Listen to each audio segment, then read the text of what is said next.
পৃথিবীর সব সম্পদের বিনিময়ে হলেও প্রসিকিউশন টিমকে কেনা যাবে না বলে মন্তব্য করেছেন চিফ প্রসিকিউটর মোহাম্মদ তাজুল ইসলাম।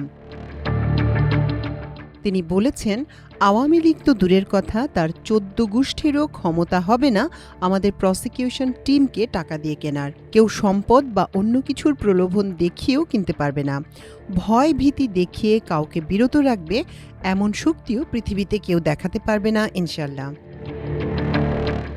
শনিবার বিকেলে রাজধানীর বাংলাদেশ চীন মৈত্রী সম্মেলন কেন্দ্রে জুলাই বিপ্লবে শহীদদের সম্মানে আয়োজিত এক স্মরণসভায় তিনি একথা বলেন। তাজুল ইসলাম বলেন, জুলাই আগস্ট আন্দোলনে সংঘটিত মানবতা বিরোধী অপরাধের ৪টি মামলার বিচার চলছে।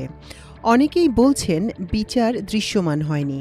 আগামী ৩ থেকে ৪ আগস্ট শেখ হাসিনার বিরুদ্ধে প্রথম সাক্ষী জবানবন্দি আদালতে দেবেন। সেদিন গোটা জাতি টেলিভিশনের পর্দায় চোখ রাখবেন, সম্ভব হলে আদালতে আসবেন।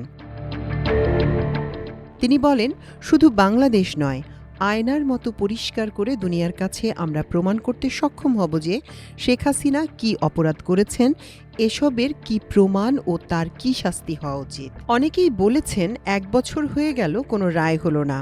গণহত্যার মামলার বিচার কখনো ১ বছরে সম্পন্ন করা যায় না।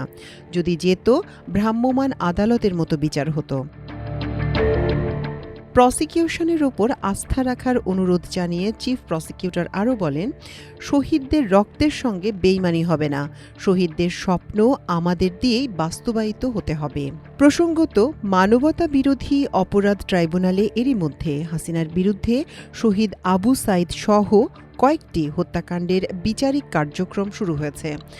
আশার জায়গা হলো, গদি টিকিয়ে রাখতে শেখ হাসিনা নিজে সরাসরি হুকুম দিয়ে ও প্রত্যক্ষভাবে তত্ত্বাবধান করে হত্যাযজ্ঞ চালিয়েছেন।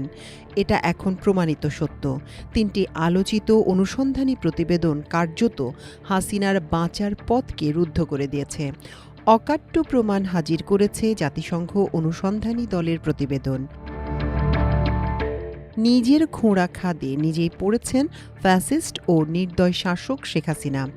ক্ষমতা চিরস্থায়ী করতে তিনি ইসরায়েল থেকে যে নজরদারি ও আড়িপাতার যন্ত্র এনে গুম, খুন ও বিরোধীদের দমন করেছিলেন, সেই যন্ত্রেই ধরা পড়েছে গণহত্যার অকাট্য প্রমাণ।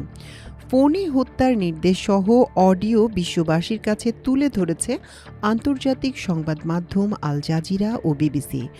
এসব প্রতিবেদনের ফলে গণহত্যার বিচার সহজতর হওয়া ছাড়াও আন্তর্জাতিক অঙ্গনে শেখ হাসিনা ও তার ফ্যাসিবাদী শাসনের সাঙ্গপাঙ্গদের কোনো রকম অনুকম্পা বা সহানুভূতি পাওয়ার পথও কার্যত সংকীর্ণ হয়ে উঠেছে।